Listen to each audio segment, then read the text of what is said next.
அந்த நாட்களில் இந்த ஆதி அப்போஸ்தலர் நாட்களுக்கு அடுத்த பகுதியில் 2வது நூற்றாண்டில் ஒரு ஒரு கூட்டம் கிளம்புனாங்க. என்ன கிளம்புனாங்கன்னா, அதாவது ரிலிக்ஸ் கண்டுபிடிக்கிறது. ரிலிக்ஸ்னால் பழங்கால சின்னங்களை சேகரிப்பது. விசேஷமாக அப்போஸ்தலருடைய சின்னங்களை எல்லாம் சேகரிக்க வேண்டும் அப்படின்னு சொல்லி புறப்பட்டாங்க.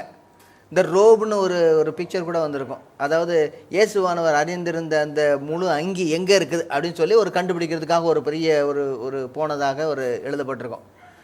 அந்த சமயத்தில் அந்த படத்தில் சொல்லுவாங்க, படங்கும்போது இந்த மாதிரி எல்லாரும் கேட்கும் பொழுது ஒருத்தன் கழுத மேலே போட்டிருக்க பழைய துணி எடுத்து கொண்டாந்து இதுதான் மரியாளுடைய துணின்னு கொண்டு விற்பான். அப்போ பேதுரு பார்த்துட்டு நம்ம பொய் சொல்லக்கூடாது, இப்படியெல்லாம் யாரையும் ஏமாற்றக்கூடாது அப்படின்னு சொல்லக்கூடியதாக ஒரு காட்சி வரும். அந்த நாட்களில் முடி எடுத்துகிட்டு வருவாங்க. இதுதான் மரியாளுடைய இதுதான் மகதலேனா மரியாளுடைய முடி அப்படின்னு சொல்லி விற்பாங்க. அல்லது ஒரு நகத்தை எடுத்துகிட்டு இந்த மாதிரி நிறைய, அதாவது அப்போஸ்தலருடைய சின்னங்கள், அவருடைய உடலுடைய உறுப்புகளை எல்லாம் எடுத்து கொண்டாந்து விற்பாங்க. நிறைய பேர் வாங்கிட்டு போவாங்க.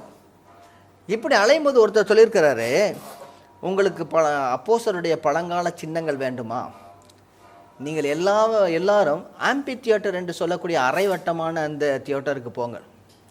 அங்கே ஒரு படி மண்ணை எடுங்கள், அந்த மண்ணிலே அநேகருடைய ரத்தம் இருக்கிறதுன்னார்.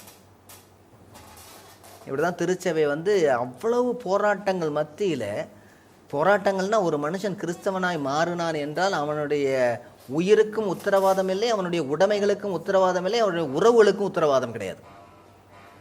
எப்படி வேணாலும் ஒரு கிறிஸ்தவனை கொன்று போடலாம், அவனுடைய வியாபாரத்தை எடுத்துக்கொள்ளலாம். அப்படி இருந்த நேரத்தில் குடும்பமாக கொத்தாக கர்த்தராகிய இயேசு கிறிஸ்துவை ஏற்றுக்கொண்டார்கள்.